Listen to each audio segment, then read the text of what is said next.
Hi everyone! Welcome to the Empath Arc. It's another love reading, timeless and general. Take what resonates lang po. Maybe some part of the reading makaresonate kayo, some part of it hindi. Totally makaresonate or hindi naman talaga. Marami kasi mga energies, iba't ibang mga connections ang maaari natin masakap. Okay? And paalala lang po na malapit na ang full moon at super moon ito. Napakalakas ng energy ng moon para matulungan tayo sa ating mga manifestations. Tignan natin ngayon, ano ba ang naisabihin sa'yo ng person mo? Iniisip ka ba niya? Ano ba yung mga gusto niyang sabihin sa'yo na maaring hindi niya nasabi? Hindi gusto niyang sabihin sa'yo sa mga pagkakataong kung kayo ay magkikita or magkakausap. Tignan natin ano ang kanyang thoughts, feelings towards you sa mga panahon na to. Especially malapit na ang Kapaskuhan. Ayan. Spirit guys, send me messages. Ano bang naisabihin ng person nila sa kanya? Ito na, tatlo agad yung lumabas. Just being near you is intoxicating. Kapag malapit daw siya sa'yo, parang feeling niya na hindi siya, yung kumbaga kampante, intoxicating kasi. Hindi ka ganun ka-toxic, relax siya, may kapayapaan ang kanyang isipan. I will wait for a sign from you. Naghihintay lang pala to ng sign sa'yo. You are the best thing in my life. Dahil ikaw naman ang pinakamagandang bagay na nangyari sa buhay niya. Pero bakit kayo nagkahiwalay? Or bakit sabihin natin na maaring magkalayo kayo? Or bakit nawalan kayo ng connection or ng communication? Tignan natin. Ano ba ang mga kadahilanan at ano pang mga energy ng person nila towards them sa mga panahon na to? I will wait for a sign from you. Spirit guide, yan. Send me messages. Ano pa ba ang energy ng person nila na isabihin? Ano ba nangyari sa kanilang connection? Oops, ayan, ang dami na.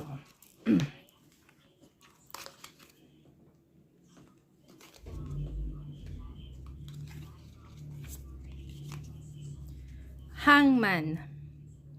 Ito, hangman, wala siyang ginagawa, kaya I will wait for a sign from you. Ikaw ang hinihintay niya. Siguro, kapag ka nakaramdam siya na parang okay ka na, hindi ka nagalit sa kanya, natatakot siguro siyang kausapin ka o mag-reach out. Kaya, maghihintay na lang siya ng sign from you. Independent wealth, yan. 9 of Pentacles. Single ka ngayon, maaring single pa rin ang person mo, pareho kayo. Pareho naman maayos ang takbo ng inyong pamumuhay, pananalapi. Palagi kang iniisip ng person mo. Nandito yung happy siya sa tuwing ini-imagine niya nakasama ka at nagwa-wonder siya kung ano na ba nangyayari sa'yo. Nandito yung parang plano niya na mag-reach out nga sa'yo pero hindi pa nga nangyari yon. The Chariot dito, gusto niya ma-overcome kung ano man yung mga tampuhan ninyo. Gusto niya malagpasan yon at gusto niyang maging maayos muli kayo kasi ikaw yung best thing sa buhay niya. Nandito yung Four of Swords, no, parang ayaw na lang niya masyadong ayaw na niya masyado mag-isip. Gusto niya ipahinga na lang damdamin niya, tsaka yung kaisipan niya sa overthinking. Kung ano man yung nangyari sa inyong dalawa, mga memories ito ng inyong pagsasama at maaring yung person ninyo mas bata sa inyo. Dito yung 8 of Swords. So, 8 of Swords, maaring nakatrap pa rin siya sa isipan na kung saan nag-hold back pa rin siya doon sa nakaraan. Merong matinding nangyari sa inyong dalawa na hindi ninyo pinagkasunduan or may hindi pagkakaunawaan na nakapanakit sa person mo, ganoon na rin sa'yo. Maaring yun yung naging dahilan ng inyong paghihiwalay, pero yung mga sabihin natin, imbis na pinag-usapan lang na maayos yon at hindi naman nahantong dapat sa paghihiwalay, pero ang nangyari, parang naging matindi pa yung naging pag-aaway, kaya humantong sa paghihiwalay. Alam mo yun, yung mga maliliit na bagay biglang lumalaki dahil lang sa misunderstanding. King of Cups, mahal ka pa rin talaga ng person mo. The Lovers, ayan. The Lovers signifies that mahal nyo pa rin ang isa't isa at maaring magkaroon dito ng pagbabalikan. Still love each other. So, I can sense yun na maaring nangyari sa inyo. Matinding tampuhan to, matinding hindi pagkakaunawaan. Wala namang third party dito. Pero siguro, merong hindi kayo in alignment. Yun yung nasa sense ko. May mga bagay siya na gustong gawin, tapos salungat sa mga kagustuhan mo. May mga pangarap siya, may mga pangarap ka, pero hindi kayo nagtatagpo sa mga bagay-bagay na yon. Kaya siguro, nagkahiwalay ang inyong landas. Hindi kayo in alignment. Pwede sa mga panahon na yan na magkasama kayo, ikaw gusto mo na sa marrying stage, siya naman ay ayaw pa dahil gusto pa niya na mag-explore pa kayo together. Pero hindi muna yung ganong klaseng commitment into marriage.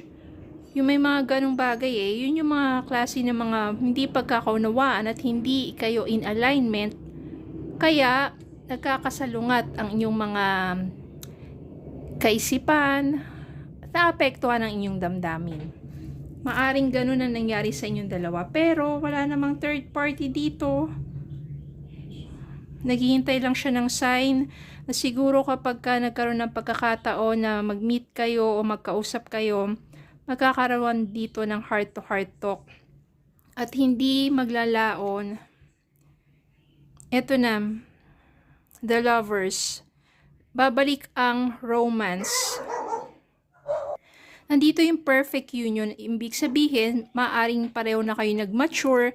Pwedeng alam nyo na yung talagang gusto nyo na mangyari sa inyong dalawa. Magkakaroon na kayo ng, sabihin natin, magiging align na kayo sa isa't isa. O kung yung dati, parang ganun lang naman pala yung gusto niya sabihin. Ito naman yung ganito naman yung sa akin. So, magkakaroon ng compromise. At mauunawaan nyo na ang isa't isa at mananaig ang pagmamahalan.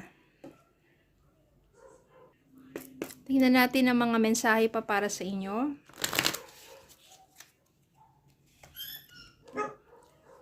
Meron din ditong jealousies. Difficulties, jealousies from others may serve as obstacles to the success of this connection. Ayan. Meron din palang selos.